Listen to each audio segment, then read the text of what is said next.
Hi everyone. We know we're live for the first time. Hi. Here's Marty for a brief period. He's not on camera even. Oh, he will be. There we go. Oh yeah, it's like 30 seconds behind, isn't it? You see, this is our attempt to try and get Marty to be on the. By the time you're seeing me say this, you're not watching that anymore. That was our attempt to try and get Marty to go in his bed, like he does for the videos sometimes.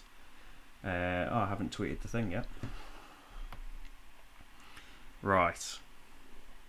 Post that thing that you just posted on Instagram and turn your phone's sound off. Hi everyone, how's everyone doing? You need some kind of automatic apparatus. Although this is better though. Every time that we've gone live in the past, it's said it's like found the settings somehow of the old streams and kept reusing them again and again. But for this time, it's actually gone where I wanted it to go. That's my expert OBS training kicking in. Well, I haven't gotten to that part in it yet. I'm trying to learn how to do OBS right. And now I'm trying to find my tweet so I can post it on the other social thing. Like, we've got a link and everything. Although, for all the knowing that we were going live, I've still got this awkward bit at the start where I'm looking down at things and pressing on them. Scrolling past all the... I've got pictures of Gloomhaven secret things. Not allowed to show them still. 2 more days. Well, less than that. Less than 2 days. And we'll see all of that stuff. There's an embargo on Gloomhaven Jaws of the Lion. And at some point on Sunday, I'm not sure of the exact time yet, but at some point on Sunday, we'll be seeing 2 whole scenarios of like how you'll start new Gloomhaven. And one of them's pretty much like a normal Gloomhaven scenario. You've played both of the ones that I ended up doing, Rach. Is your opinion embargoed? I don't know. Are we allowed to say what do we think about it? My opinion's always embargoed. Right, we're posted on all of the things. You forgot about this channel? I believe that's one of my ex-students there. What a terrible thing to do. Hi, how are you doing? Right, so, yeah, first, we were supposed to be... I mentioned on all the things that we were going to be playing through, like, a puzzle game. But it hasn't worked out. Some point, one day, with all of these promises, we're going to kick in and stream some kind of game. Well, I don't know if Rach will. You'll be in like a roll and write game, won't you? What if we live stream Kanban? No. You like Kanban? No. I'm not saying the gallerist. Too much thinking going on. That's what people want in their live streams. They want a lot of heavy thought, heavy brain burning. No. But there's polls and everything. Well, we have polls and stuff. There's a little connector that I'm missing to get a nice camera on there. But is it all nice, high quality? It looks nice on here. It looks a bit bright, to be honest. It looks like we're being washed out a little bit. But this not being... when I'm making videos, I can just tell Final Cut, make the colour look nice. I can press the make the colour look nice button. But this doesn't have one of those buttons on it, so I can't do that yet. So yeah, that's not happening. This is just going to be like a standard Q&A for now. But we do have the puzzle kit. We actually have. Rach hasn't seen this yet. My flat pack has come. This is not sponsored. I bought this. This has just come available for. I think it was a Kickstarter, and you've just been able to order it now. So it's a puzzle book that's made to look like an IKEA catalogue. Other Swedish flat pack furniture sellers are available. I genuinely thought that we had a IKEA catalogue, so that's a nice surprise. Yeah, because I bought a horror book on the basis that the formatting of it was to make it look like an IKEA catalogue, and it did on the outside and the chapter headings and stuff. And the story was set in a IKEA kind of place, but other than that, it was just a standard book throughout most of the pages. Whereas like throughout this, you could very easily mistake loads of it for an IKEA catalogue. I haven't kind of delved into the kinds of puzzles and things yet, but I am very excited to. And it even comes with a little flat pack pencil stickered to the side of it, so that's going to be really good. We have got another. We've got 2 of their puzzle books that we haven't tried. We bought them on holiday. Well, we bought them to take on holiday, and we never ended up using them. It's like, what's that? It's Vice Versa, it's called. And the idea is that like you each have a puzzle book, and in solving puzzles you'll need each other's help, but from each other's books. Like a puzzle you solved might help the other person, the solution might help the other person solve a different puzzle that they're at. But yeah, we haven't tried any of this stuff. This is just vagaries that I'm describing. But I don't know, can you live stream someone doing a puzzle book? It would spoil the puzzle book, wouldn't it? But it's always weird for things like the exit games and stuff, doing first impressions for them. I can't really show you much or tell you anything about it because I don't want to spoil all of the puzzles and things. It's weird, isn't it, Rach? How do you feel not looking into the? How do you feel not staring into the laptop? I can't look at myself. I don't like it. I'm finding it really strange. I want to check that I am not doing something silly on camera. It's hard enough that still, after all of these years of doing videos, I find it hard to remember look into the lens of the camera, stop looking into the screen of the camera. Where's the lens? I look at the light. The lens is next to the light lens is right. Mesmerizing. The lens is right in the middle of it. It's that great big not lit up eye. Hi Ellen. Hi Steve. I have had a haircut. Oh, Rachel gave me a haircut. Well, Rachel did the back and sides. Well, a bit too much of the sides. That was not my plan. And then she panicked, and so we had to call my sister in to do the scissors bit. And it looks pretty much like if you, I'm not sure. Can you see? It's in 1080 now, so maybe you can see like a little joint. There's like a tiny. If you really looked. I think if it's just washed and you really look, you can see a bit of a join. It was a terrifying ordeal, and I hope I never have to do it again. But it's like, it's 90% of, or 95% of what a proper haircut would be, because yeah, they're still shut here, and my hair was, you see from the videos, my hair was getting into my eyes, and I was flicking my hair every 30 seconds, and it was really getting on my nerves. So yeah, I had to just bite the bullet and. Because I just thought, if it goes wrong, then you can just clip the whole thing the same length, which wouldn't be ideal. I'd prefer for my hair not to be that, but hey, these things, the rest of that sentence. Hi Wesley, I see you have Last Bastion. Have you played Ghost Stories, and is Last Bastion better? I haven't played Ghost Stories. It's one that we always kind of heard about when we were very new to games. Was there a tabletop episode about it?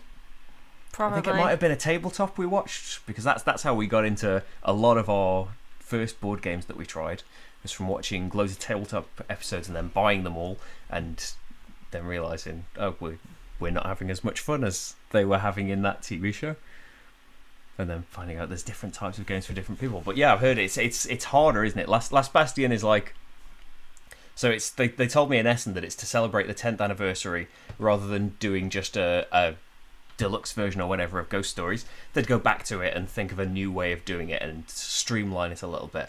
So Ghost Stories is kind of still the granddaddy, still the really difficult one. I would like to try it. We could probably get hold of it by now. There's probably a lot of copies about it, isn't there? There's just so many games to keep trying. But yeah, I really enjoyed Last Bastion. I think we all did. Well, we played it as a 2-player and a 3-player. But all of those 3 people have really enjoyed it. Yeah, I think it's a nice challenge. And it's still there. If it's still there, it means I haven't filmed it. If it's still there and I have filmed it, then we really like it. Because we end up getting rid of a lot of games that we do quite like. But I'm trying to keep it to this kind of area, even though there is a room. There's a tiny box room that is full of other board games. But one day, it'll all get sorted out, won't it? But yes, I haven't played Ghost Stories, but Last Bastion's great. Chris Sweet. Hi, Chris Sweet. Should games come with a handicapping system to enable a new player to fairly compete against a more experienced player? Yes. If they can do it. I think it's easier to do in some games than others. And I can only really think of, whenever handicapping comes up, I can think of Nations does it really well. I don't think we've ever properly used it. But Nations has got... You can set yourself on a different difficulty to the other players, and I think all that it affects is every round everybody gets income. If they choose to take goods as income, you can either grab a new person or you can take goods as income. and the harder the difficulty that you're on, the fewer you'll get, and you can even set yourself onto an easier difficulty and get more and more resources. So it's not really that much of a tweak in it, really, but it's nice to have that balancing out. That if you really really want to play this and you're just a lot better or a lot more experienced than the other players, it'd be nice to even it out a bit. But like for your first game, it doesn't really matter, because who wins like a learning game shouldn't matter anyway. Well, when I think about that, I think about Galaxy Trucker, because, and we didn't know this till after the fact, but we played it with a friend we played it with several friends, and one of our friends found it hard to make a really good spaceship against like the real-time aspect. Found it incredibly frustrating. Very, very, very hard, and very, very often their spaceship got blown up quite quickly, or they hadn't made the right connections. And then we found out after the game that what we could have done is they could have made a ship, and then we could have made a ship and then swapped, so the more experienced player swaps their ship with the less experienced player, so that they get a better ship, I guess, to play with, and they can learn about it. It's a really good idea, because they get to go through the scoring properly then, and they get to make choices. Because if you go into so Galaxy Truck is in two halves. One half is all the real-time building. Second half is go on a space journey, make some decisions, hope your ship doesn't get destroyed by all of these things too badly, and hopefully come out with some cargo and some points and stuff. But yeah, so like Rach says, you swap over, so you end up with the new player's ship to go through the scoring with. And so if your ship gets completely destroyed, well, you're experienced and you've played it, and you can hopefully see the funny side of it. And so if the new player, though, hopefully you're decent at making ships, and they can at least make some decisions and get to see some of these cards and things, rather than the way it ended up happening, the player who wasn't enjoying it already got knocked out of the scoring almost instantly every time, and enjoyed it less and less and less. Yeah, but that was in the rule, but we just didn't know. And it can be disheartening, I guess, if you start losing quite quickly because you're not as experienced, or you're playing with somebody that's played that game loads of times. Yeah. So yeah, I do think handicap system's definitely useful. Yeah, it's harder to... Like, we're not designers, though. We don't have to come up with these things. But I don't know how you would come up with handicaps in other games, because it couldn't even be like a standard Euro game. It couldn't even be a flat number of points, really, I suppose, because you don't know how the game's going to go, or how experienced the player is. No, there are other games, but I can't remember off the top of my head where you start on different levels, but I can't remember. Yeah, it's lovely to be in there. Because there's just like, for your first game, play without the asymmetric powers and stuff. It would be nice to be in there, but I think with it's something like Galaxy Trucker, you do have to kind of let go, and it is a Euro game, and there's scoring and winners and everything, but it's easier to say when you've won the game, but you have to kind of just enjoy the journey on that, because you might end up building the best ship around, and the way that the dice rolls go with asteroids and stuff, your ship can get completely blown to pieces, even though you tried really hard and did everything right in the shipbuilding part. So yeah, you've just got to kind of accept it and let it all go with that. And I think, like, this hasn't gone up yet, but one game we could mention, it's coming up very soon. It's going to be... Usually we would have a new video on Patreon for the videos go up a little bit early. And by early, they go up like as soon as they've finished editing, and while we're still waiting to like go through them and check for mistakes and stuff as well. Not holding stuff back, but Forgotten Waters is the new Crossroads game. We had Dead of Winter and Gen 7. And if you saw my Gen 7 video, didn't really like Gen 7 at all. Really. Like, kind of like the system, but weren't really drawn in by the game at all, and didn't get that far into the campaign.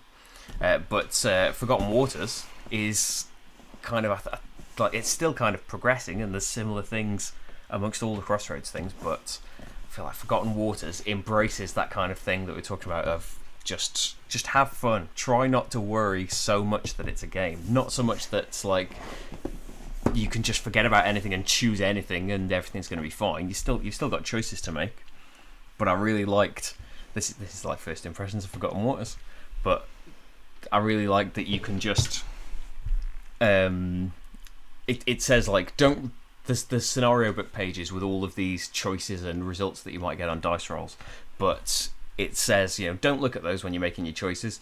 The rounds are timed. You've got like 40 seconds, which I know some people don't like, but because you've only got 40 seconds, you can only talk so much about it, and I think it's really good at encouraging you to just make choices and let go and not worry so much about it. And I think it deserves a shout out as well, because it's just a funny game. It's just a fun game as well all the way through, isn't it? Did you think, Rach? Yeah. Easy to pick up as well. Yeah. Which I think is a plus. I was surprised at. I think I was only really. Well, I hadn't looked at it partly because of Gen 7, and partly because it said 3 to 7 players on it. So as soon as we found out that, you can play it solo or you can play it 2 players. You're getting something out, Rach. I was just wondering what. And what else? The age. Let's was change on your mind.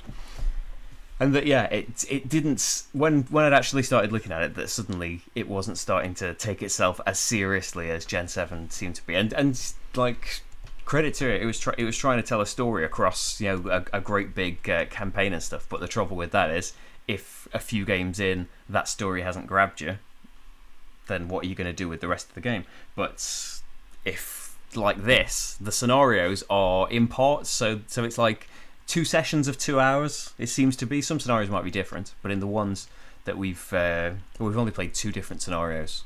Played the introductory scenario, and I did a different one for the playthrough. Just in bits you haven't, Rach.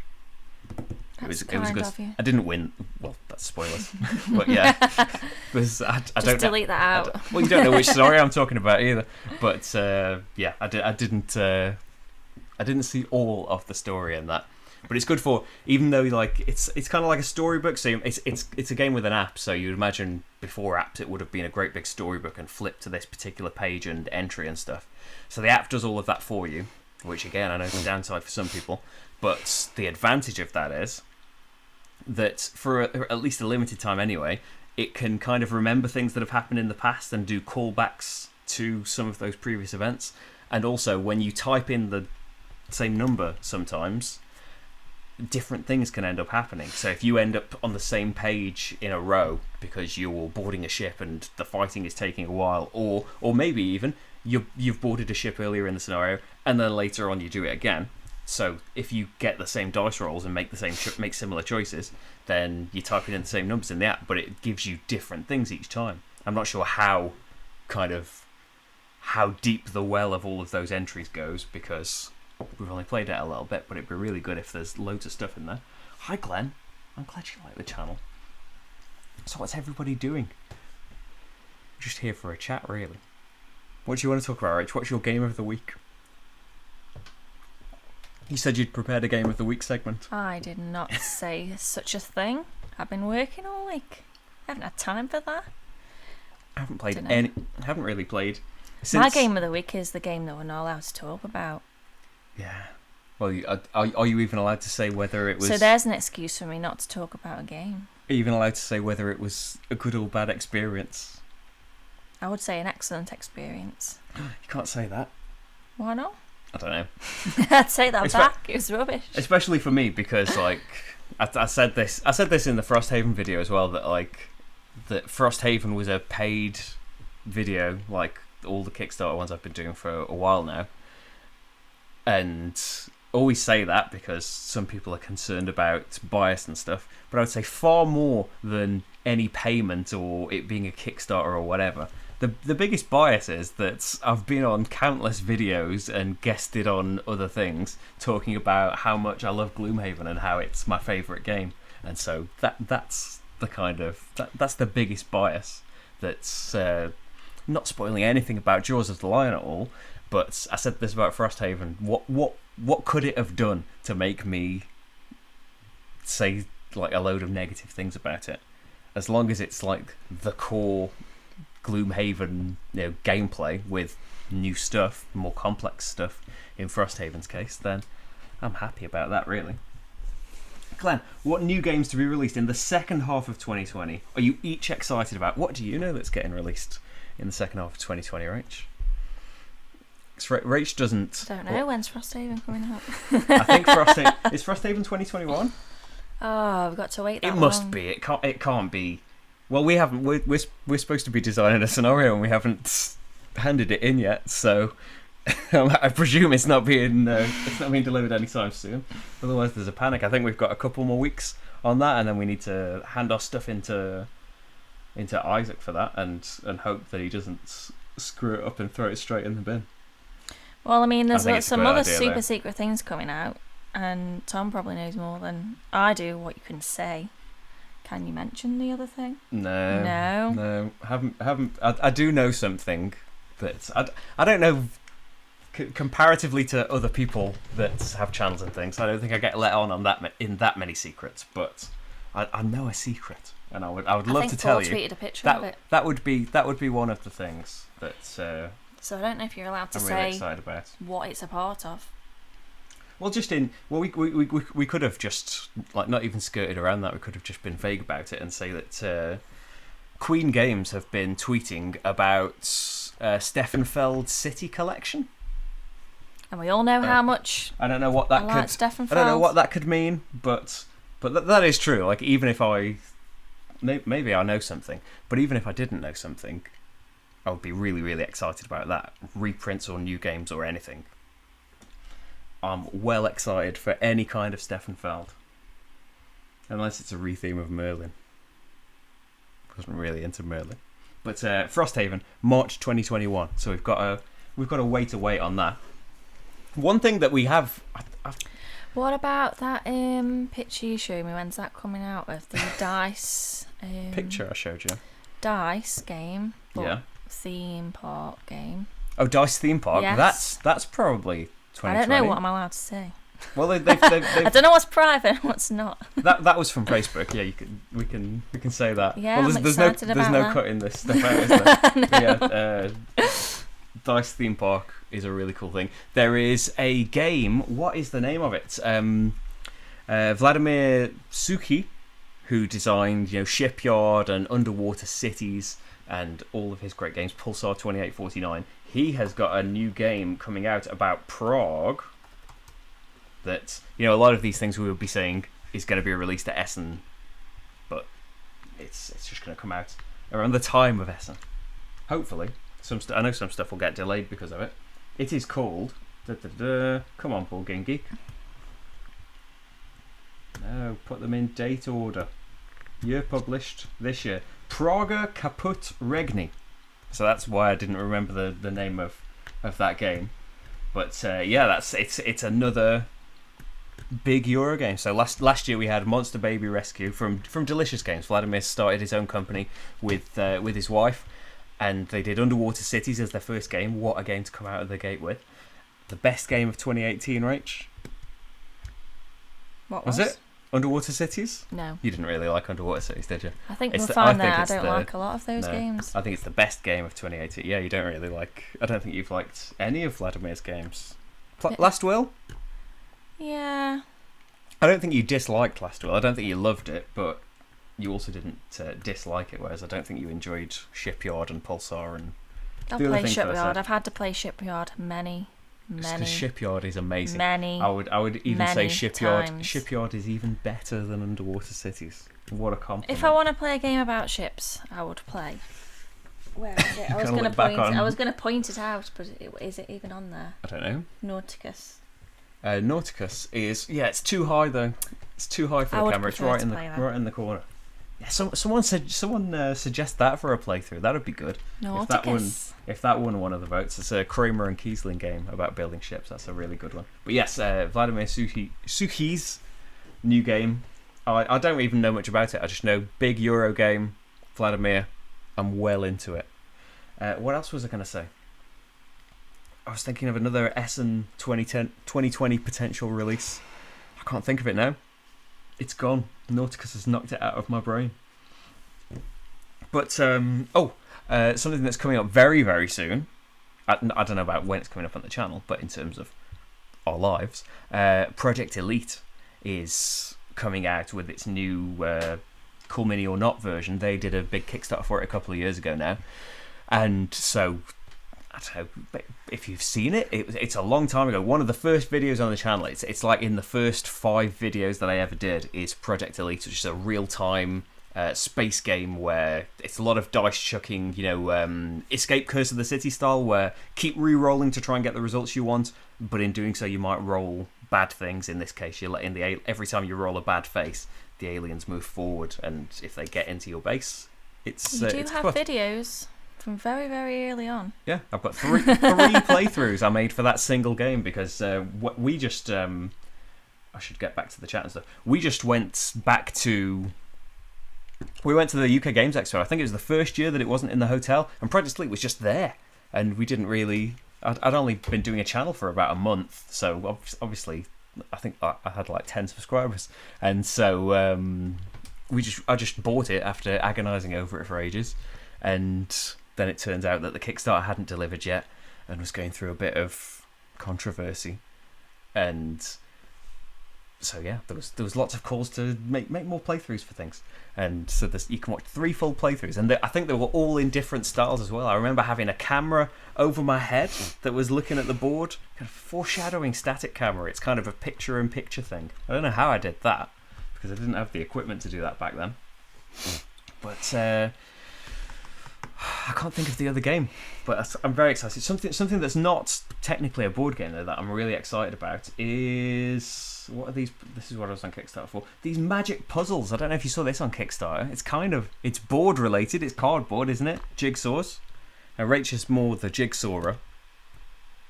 She's got a lot of jigsaws and a lot of apparatus to do jigsaws with. But the project's just called Magic Puzzles on Kickstarter, and the art is lovely for them, and jigsaws, so what? But they make a lot of hefty promises in this Kickstarter that there are all of these kind of secrets. There's something to do with velcroed compartments that you can put back together. It's kind of, I don't know, legacy jigsaw puzzles. They promise magic involved, and we all know magic is real, isn't it? So I've backed some jigsaws on Kickstarter. Haven't really backed games for ages until Frosthaven, but yeah, there I am with the jigsaw puzzle. We'll do a live stream of doing one of them, right? Most exciting live stream ever seen. I don't know how interesting of doing a live stream of one of them is. Ellen, I've been playing Feast for Odin solo. Oh yes, Feast for Odin, amazing thing. I don't particularly know how to get great high scores consistently. I just kind of honed in on a strategy. I think the one I did in my solo playthrough, where you kind of go for certain islands early and then try and fill them so you get income and stuff, there must be more strategies to do it than that, but that's what I kept doing again and again. But if you haven't seen them already, the solo challenges that the community make on BoardGameGeek, it used to be each week. I'm not sure if it's still that frequent, but it's worth checking out the forums on BoardGameGeek for Feast for Odin, because they do challenges like start with these certain cards and let's see who does the best, and you can post how you went about it and stuff. And then when I did the Nussfjord playthrough a few weeks ago, I found out that they're doing it in the forums for that as well, because works the same. We've got all of these different cards and stuff. Let's see how we can go through the game and do the best in it. How tough is creating the Frosthaven scenario? Well, I've got a plan. Yeah, we've got a plan, and like, I don't think any of this info is embargoed. We can kind of be as involved as we want. We can be. We can we can just come up with the idea. Yeah, we can just come up with ideas and stuff. Do everything. And like the plan is that we're gonna go into it and we're gonna try and come up with, the actual nuts and bolts and the rooms and what enemies are going to be there and all of that jazz. But if we're terrible at that, and Isaac as the designer and stuff has full say on how to make it a fun playable thing. But if we find that impossible, then we do have the creator back there to make stuff. But yeah, Rach has had the idea for what the scenario is going to be, unless it changes. No, I know the plan. Let's come up with more ideas. I know the plan. Hi, NMNA. Hi. Am I saying that right? Isaac lives in Indiana. What game brought you both into modern board gaming? What year was that? I think it was about 2013, 2014, and I'm not sure which game in particular it was. As I mentioned, it might have been before you joined. I mentioned kind of at the start that one of the things that kind of really made us aware of any of the modern games was watching Tabletop. It must be loads of people's stories that watched Will Wheaton's Tabletop and got excited by the games on there. And it was early on into that, wasn't it? I think there was only 2 seasons of Tabletop at the time. I think, because we definitely and then we watched some were live watching them stuff. watching them as they went up. And I remember that I'd been getting games off the internet for a while, so I'm not sure of the exact start date, and a lot of those were Tabletop games. But the first kind of release that I remember seeing in our local game shop, and we don't have one of those anymore, but I remember the first kind of new release that I didn't really know anything about and intrigued me was 5 Tribes. And I think, is that 2014? The great thing about this is that I can type stuff on the laptop and not be shaking the camera around constantly. It does mean that I'm not looking at you while I'm doing this.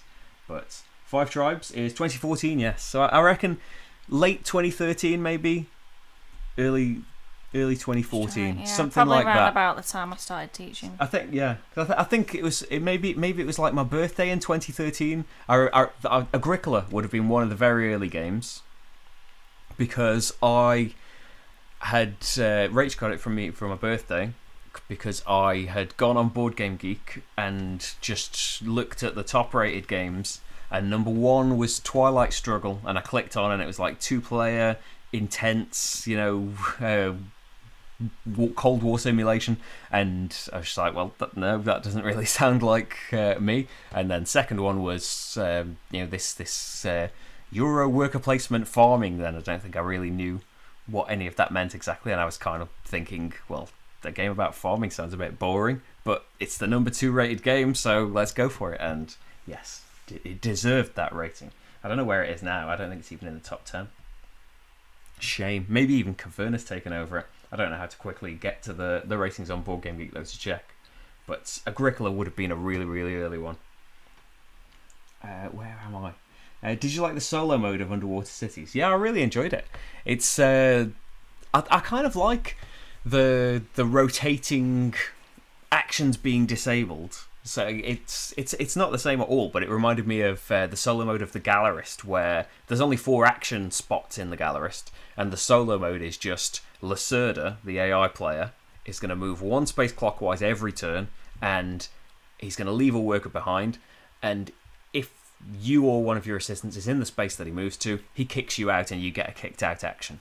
And it's great because those rules are so simple, but I also like the kind of planning, and he takes tickets away as well, which are a timer for the end of the game, and he takes some of the scoring tiles away sometimes, but other than that he doesn't actually take actions or anything, so you are kind of free to do a lot of the stuff yourself, and you can use the prediction to your advantage. And I like that in Underwater Cities it's just that 3 action spaces are blocked off every round, and each round they're going to rotate 1 space along. So it leads you to, well, I don't particularly want to do this right now, but if I don't, then this action's going to be blocked off next time, and there's only 1 more round till production, so I need to shift things around.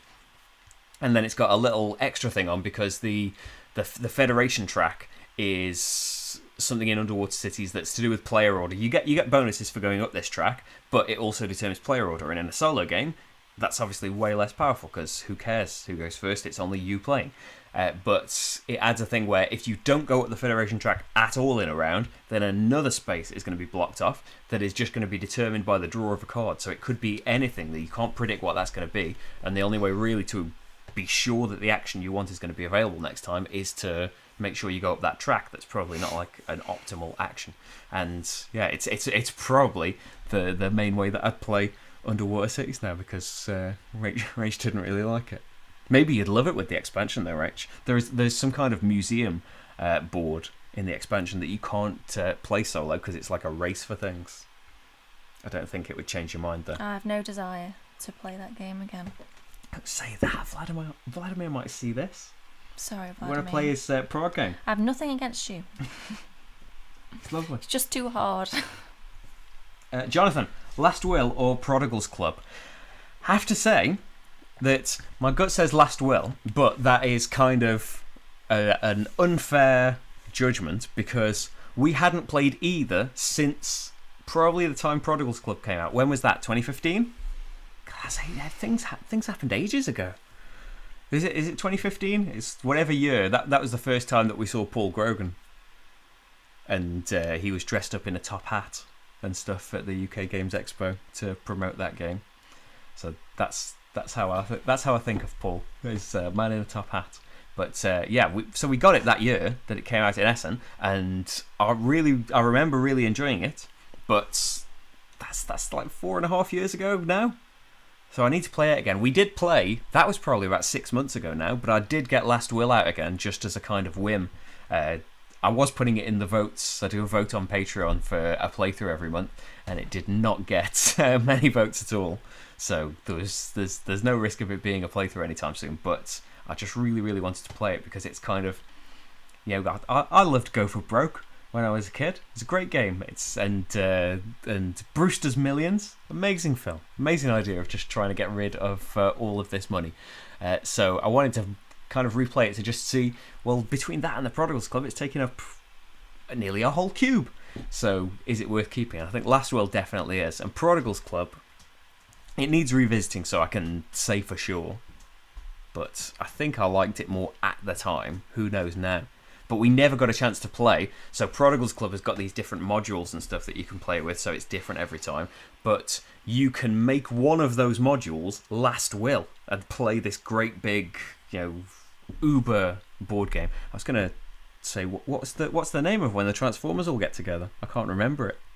I was going to say that kind of thing. Or when the Power Rangers get together and make a big thing. Megazord? Mechazoid. Yeah. But what's the Transformers one? I can't think of it. Instinctively I'd say Last Will, but unfair. Can you see a day, Chris?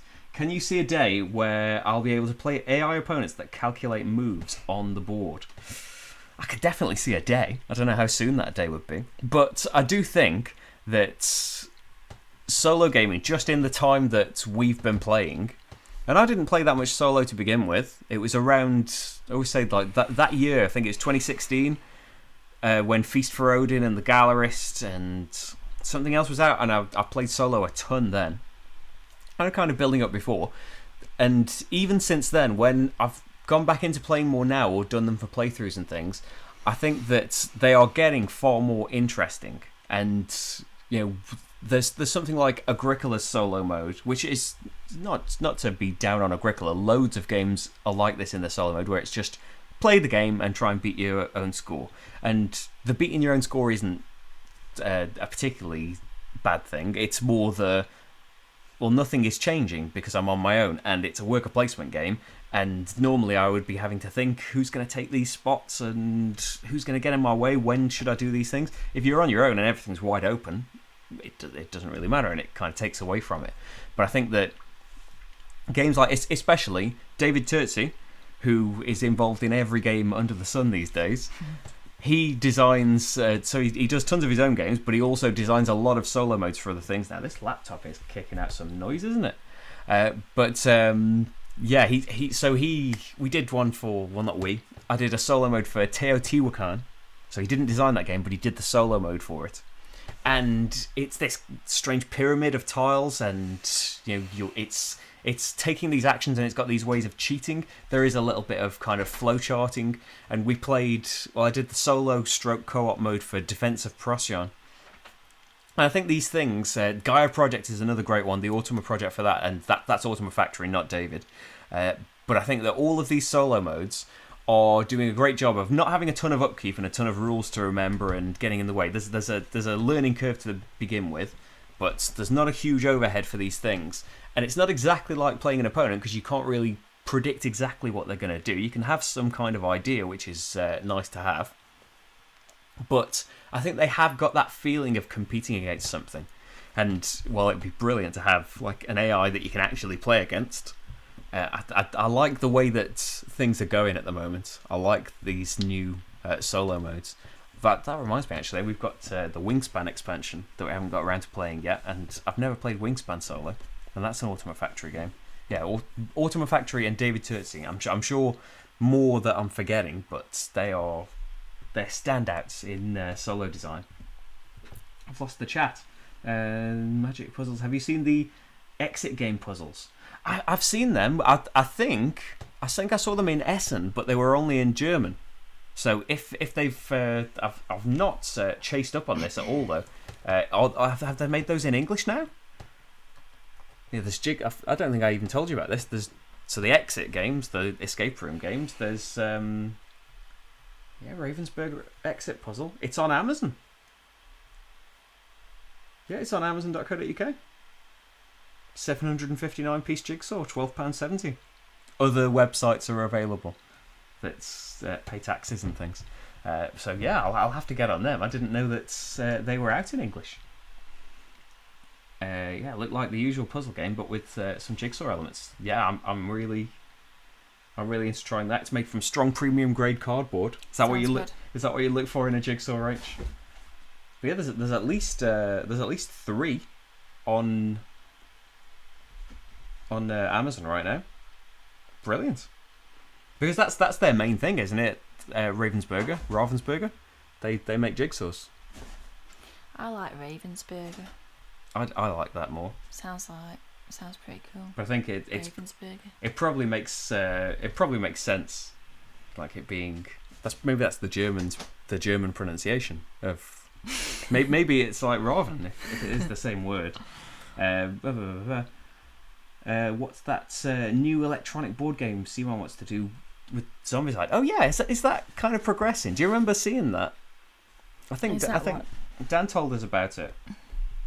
Is that what it's called? Teburu? Oh no, that's one of the new. Isn't that one of the new? Oh no, that is their thing. So that was like an electronic. So you would buy Cool Mini or Not games, and I think they said other companies' games would potentially be supported, but they would surely need to devote a lot of time and money to. Sorry, Marty's just in a massive cardboard box, scratching at the sides. Yeah, this is probably making his presence known. This is probably around the time when Marty would be fed, and he's making that known. Now he's looking all sheepish.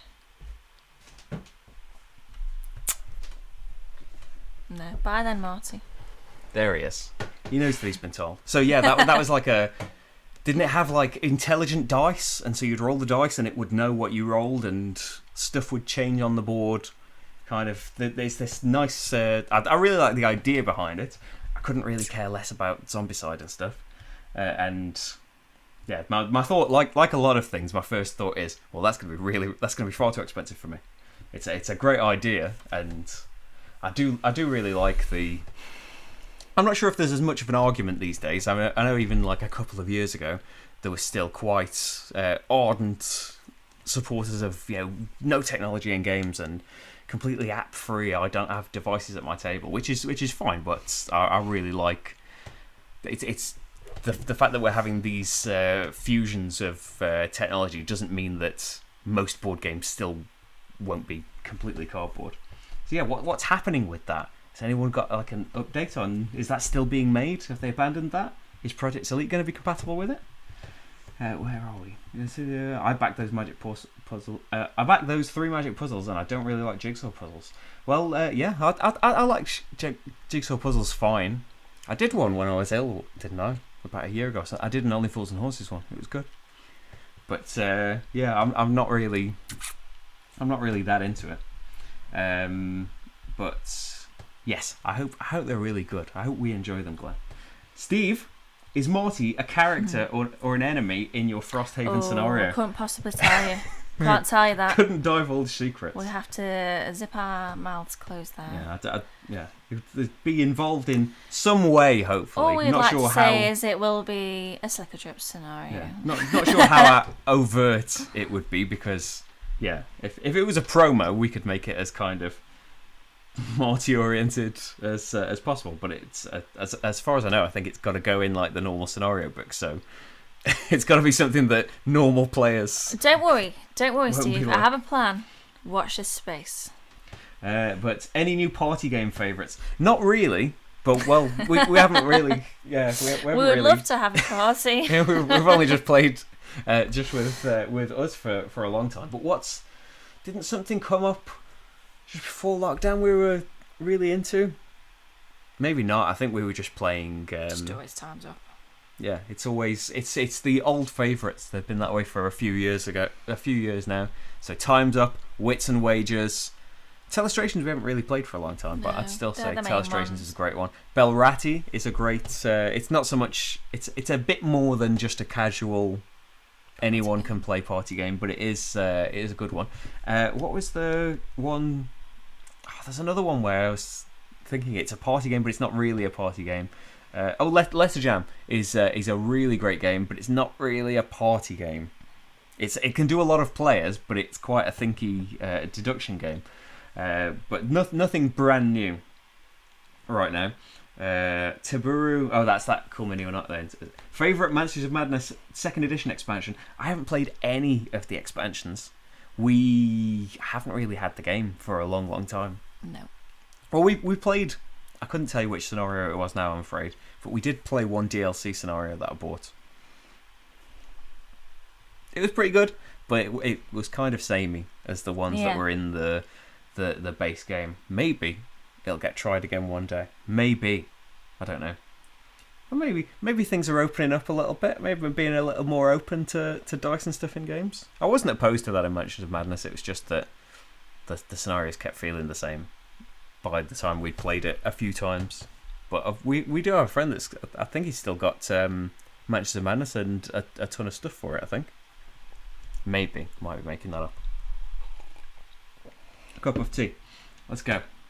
Right, it'd be cool if an AI component could be upgraded. Well, I think that's a good shout, that Cool Mini or Not system, because surely something like that is going to be the best way of doing it, because like so I was saying in the video about Forgotten Waters that it's great that it can kind of temporarily track some of the things that you've done and kind of reference them back to you, or have a little bit of an ongoing mini story going on based on some choices that you've made. But it's got this system where you play through separate sessions, and so in the second session it's forgotten all of that because it's just a website and it's not saving anything. So it would be nice if there was a bit more to it, but then I was thinking at the same time, the more they add into it, the more you've kind of got to tell it. You've got to tell it what cards you've got and where you are on the map and stuff, and at a certain point it crosses into, we might as well just be playing a video game version of this. So there's always like a balance to it. But it would be nice, because that's an advantage of the like the digital versions of games that most games I wouldn't really prefer to play on a computer. I'd prefer the cardboard version for most, but the digital ones, it's nice that they've got like some kind of AI component. I keep losing my place. David, hi David. Browse all board games. Yeah, I knew it was somewhere. It's browse, isn't it? Yeah, browse all board games. I don't want to be staring at my laptop too long when we're doing all this stuff. 29. It's down to 29. There are 28 games. Better than Agricola. Maybe this could be this should be like a top 10 style video. One of the top 10s that's coming up actually is games that I really like that are rated really low on BoardGameGeek. I don't know how I'm supposed to work out that list though. I did put it on the list as a potential. Brass Birmingham is number 3. I'm not disputing that. I haven't played Brass Birmingham, but wow, Birmingham's never been so popular. Good for Brass Birmingham. Terraforming Mars, Through the Ages, Twilight Imperium, Star Wars Rebellion. Gaia Project is number 8. Wow, Gaia Project was great. Twilight Struggle's still in the top 10, but Agricola isn't. Well, isn't there a bit of a concerted effort among... I don't want to disparage any Twilight Struggle fans, but I remember when Gloomhaven first became number 1, there was a bit of a... or was it when Pandemic Legacy became number 1? There was a bit of... I think there was a bit of bad feeling about Twilight Struggle not being there anymore, and a bit of a concerted effort to try and boost it. But hey, maybe it's just that great. Great Western Trail, number 10. Spirit Islands, number 13. I'm just surprised with how much I agree with some of these things. I don't check the top 100 very often. It's been a while since I've seen it, but Agricola all the way. Oh wait, so yeah, 29. Yeah, that's what I said. Wow. It's crazy. Food Chain Magnate is better. Caverna is better than it, according to BoardGameGeek. That is crazy. Oh, plenty of people have said that. Oleon is better. Oleon is great, but it's not better than Agricola.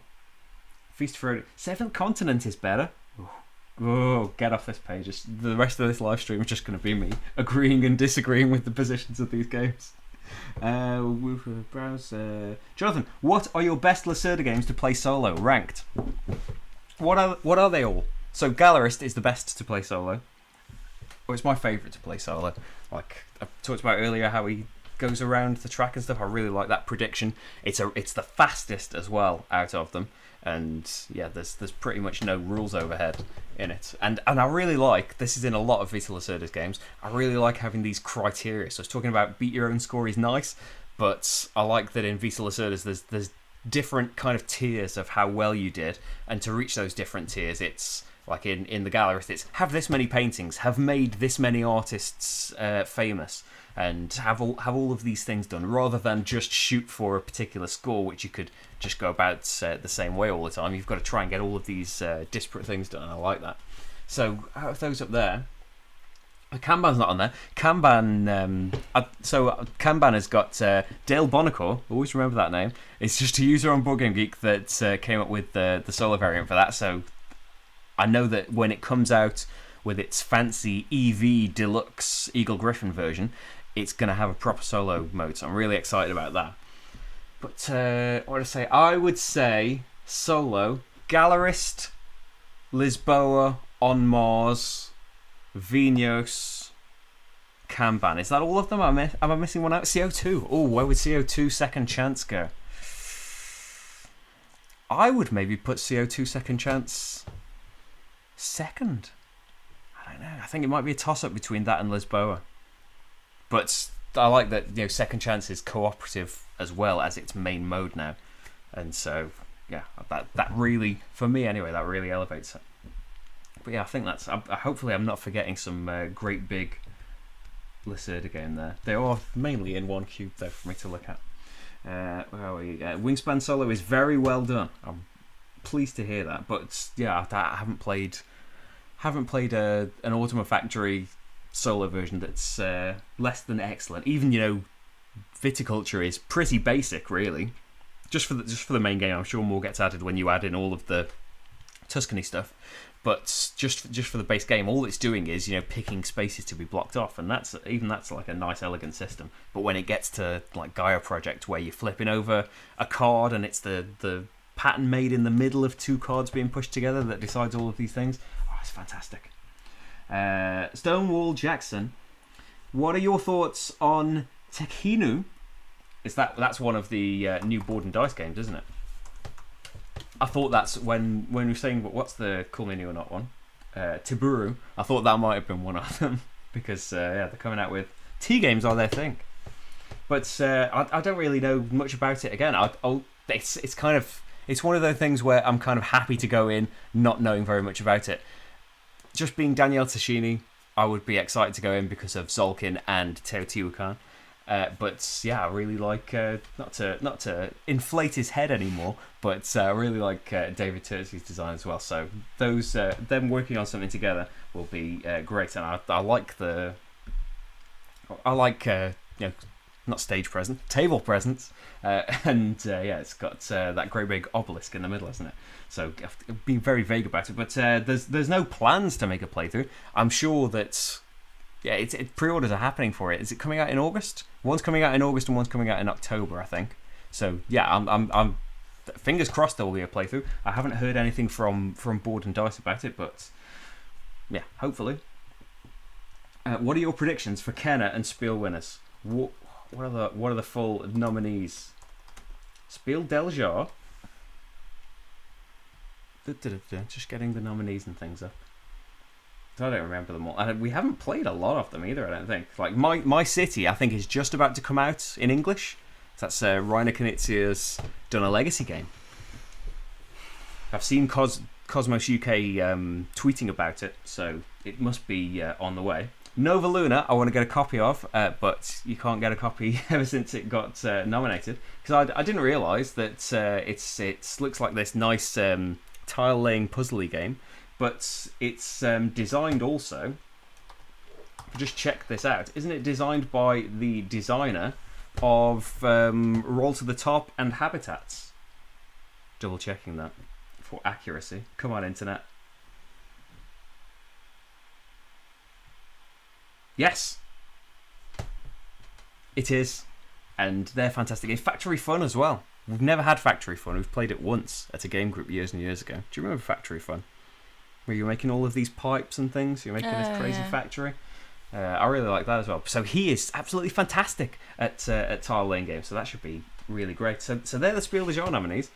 Yeah, haven't it? I would. So recommendation is Kitchen Rush's German version, which is very, very nice art. Not that I don't love the original's artwork, but I think out of those, even though Kitchen Rush is a recommendation, not a nomination, Kitchen Rush should be Spiel des Jahres because even without playing these games, I think I will enjoy it more. But I am really excited about My City and Nova Luna as well. I'd like to play those. I don't really know anything about pictures, but it's a 3 to 5 player game, so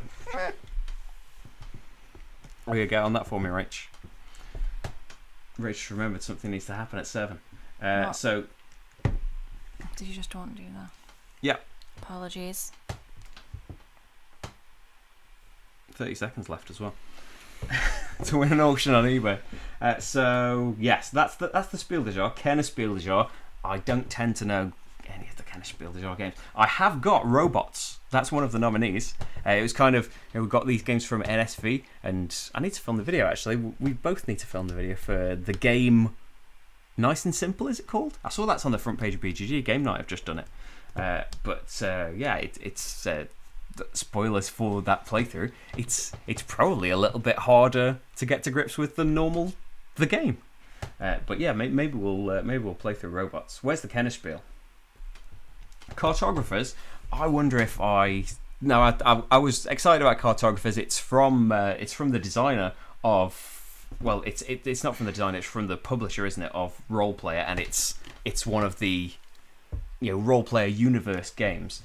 It was explained to me at Essen a couple of years ago, and I thought it sounds so exciting, up to the point where it started getting into, and here's how you can screw other players up, and then I was checked out once I heard that. But I think that there's a solo mode, isn't there, in it? So that wouldn't be a factor in the solo mode, and maybe like other games, like is it called Neom? Is meant to be a really great game, but it had some negative interaction in it. But I think the designer, hearing feedback, went back and did a variant that takes all of that out. So maybe that's happened to Cartographers, because I think that's meant to be a really good one. The crew is great. Now that says for 3 to 5 players, but you can play that too, can't you? We played a lot of the crew. I don't think you really enjoyed the crew, did you? Don't really remember. No. It was that trick-taking game where we had to play the numbers, and we were trying to make sure a certain person won each trick to satisfy these objective cards. Yeah. King's Dilemma sounds interesting, but needs a load of players. I'm always interested in Legacy, but needs a load of players and is heavily based on traitors and messing with each other and stuff. So yeah, it's not really not really a great list for me. I'm never really that excited about the things that they nominate, though. I know what their criteria is a certain way, and it's certainly not my way. I've just got Paladins of the West Kingdom. I haven't opened it yet because I heard a lot of great things about that solo and that series in general. Res Arcana, it was a nice game, but too much fighting. Underwater Cities, the fact that is just recommended and not nominated is crazy. But it's probably one of those where that's too heavy for the Kennerspiel, even. Like, wasn't Terraforming... Oh, Terraforming Mars was one of the nominations the year that came out, wasn't it? But it was kind of one of those where that's not going to win. That's too heavy, even for the Kennerspiel. So, yeah, Underwater Cities hasn't got a chance. Right, you're going to have to let me through. BRB. Going to powder my nose. Rach has to get out. Where are you going? I thought you were going to put something on. Hello. Yeah, I'm locked in. I have to let Rach out. What was I talking about? was going on and on about something. Anyway, Kennerspiel Dejar. Underwater Cities should win the Kennerspiel, even though it's not nominated. And Kitchen Rush should win the Spiel des Jahres, even though that's just recommended as well. What thoughts on the Terraforming Mars big box? I think Terraforming Mars, I really like I enjoyed the solo game of it. I think it's a great system. Really nice card drafting. I've talked about this in, what was the recent game? In Empires of the North. Any game where you've got this huge deck of possibilities and you get presented with these cards, and then it's like, well, you can have them all, but you got to pay. So how much do you want to be holding yourself back? How many of these cards can you keep before you have spent too many resources? I really like a lot of aspects about it, but baked into the balance and the feeling of the game, we are these corporations that are fighting for the prestige of who terraformed Mars the best, and that kind of feeling is baked into the game, that we're corporations and we want to be the best at all costs. And so a lot of not a lot, but enough destroying other players' tiles and giving other players negative points and stuff is makes Terraforming Mars not for us. But I saw the 3D representation of all these different layers going into this huge cube box for it. Wow, there's a lot of stuff for Terraforming Mars. I kind of look at that stuff and be like, well, it's not for me, but I'm really glad that kind of stuff exists. I really like coming up with when games come out with these big storage solutions. Like we haven't got this either, but Mystic Vale did that with, where one of their expansions is, we've had so many expansions now that we've come up with a big storage box. I really like that element for it. So thoughts, not for us, but cool. Paul, hi Paul. I agree with you on the Lacerda solo ranks. Thanks. I've got good taste, right? What about Kanban? Kanban EV solo mode. Where would you rank that? Hopefully that's coming out around the end of this year. We'll get a video for that to complete the set. Actually, I need to Escape Plan. I haven't got Escape Plan still, but I've never played that solo, because when we had the prototype of it, it didn't have a solo mode yet, or at least I didn't have the rules for the solo mode. So that is a gap in my Lacerda ranking. Board and Dice. David, you have to open up the European expansion for Wingspan. It's essential. Teal-coloured round end powers and much more diversity in round end goals takes it to a 10. Wow, that's great. I already love Wingspan, so that sounds great. I had seen something yesterday, in fact, about it didn't kind of take the game down for me, but in Wingspan, the last round is pretty much egg production, and that's just not entirely, but more often than not, your best action is to just make more eggs. And apparently, the European expansion switches that up, so that's not that's not your best option all the time. So I am really looking forward to doing that. The main reason we still haven't opened it yet is it got put in the vote, and I think it got a decent amount of votes, but something else won. And even in these lockdown times, well, we haven't been furloughed or anything, so it's the time for games has been the same, really. Yes, Jonathan, Lacerda is coming out with Escape Plan Heist expansion, Weather Machine, and On Mars co-op expansion. Oh, I'd seen the Mercado de Lisboa. I didn't know that there were Escape Plan and On Mars expansions coming out. Wow, especially On Mars co-op. What do you think about that range? Okay. Probably not a lot. I think on Mars, like Gaia Project, is one of the games where... Let's mix it up and confuse everybody. On Mars, like Gaia Project and some other games, is one of the ones where Rach kind of checked out halfway through of, this isn't for me. Probably. I don't even remember. They are. It's blanked from my mind. I've got to lean over for the chat now. Ellen, what are you bidding on? I'm bidding on the Krang expansion for Mage Knight. I've probably paid more than I would have for the Ultimate Edition now to get all of the bits for Mage Knight, and I know that I've heard that there's component quality issues, card backs not the same colour and stuff. But I won. There we go. But yes, I've now got a full Mage Knight maybe, even though I don't think I'm even experienced enough with the base game to be opening up any expansions. I just like having things. The problem with the player interaction, monster stuff isn't that nasty, but the issue is... Oh, with cartographers. The monster stuff isn't very nasty, but it makes the game go on for far too long. Oh, that's a shame. Yeah, I think... Was I watching Rado's video on it? His first impressions of it, where it was kind of like... His final thoughts. Where... Like these things could be changed so that they affect every person in the same way, because they're like disasters and things, I think, aren't they, in cartographers? But they're targeted things that you do to other players too. And I feel like you say that it's not that bad, and I haven't played it at all, but when it was described to me, the idea that in a roll and write game where we're fitting in these puzzle pieces into a grid, and I can do an action that makes a space in your grid not available anymore, that's too much for us. But we are very kind of averse to that. Seems very mean. Yeah, we're on the extreme Very side mean. of don't do any mean bits. But I think we are all caught up, and it's 10 minutes Just past. in time? It's 10 minutes past our tea time. We've Oh, it is, got we've got about half an hour before the oven's going to be hot enough to have some food. But I think for now we are going to leave it there. Now that we've got 2 months in a row of Q&As now.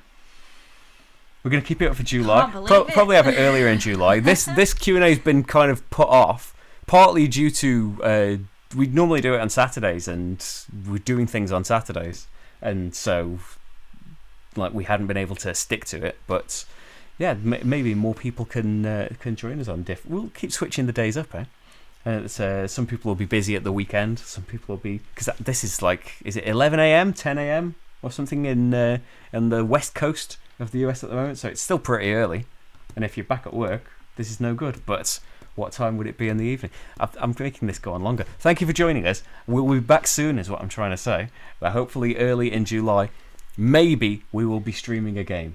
Maybe the stars will have aligned and we'll have worked all of that out. Maybe. But maybe we'll just be chatting again. Thank you for coming, and hope you enjoy the playthroughs. Oh yeah, Sunday, Gloomhaven Jaws of the Lion. Soon after that, Forgotten Waters. They're both really great playthroughs, even if I say so myself. Bye, everyone. Ta-ra! Are you sure you want to end your stream? That was going to be Yes, such a smooth please. ending. Yes, I'm sure I want to end the stream.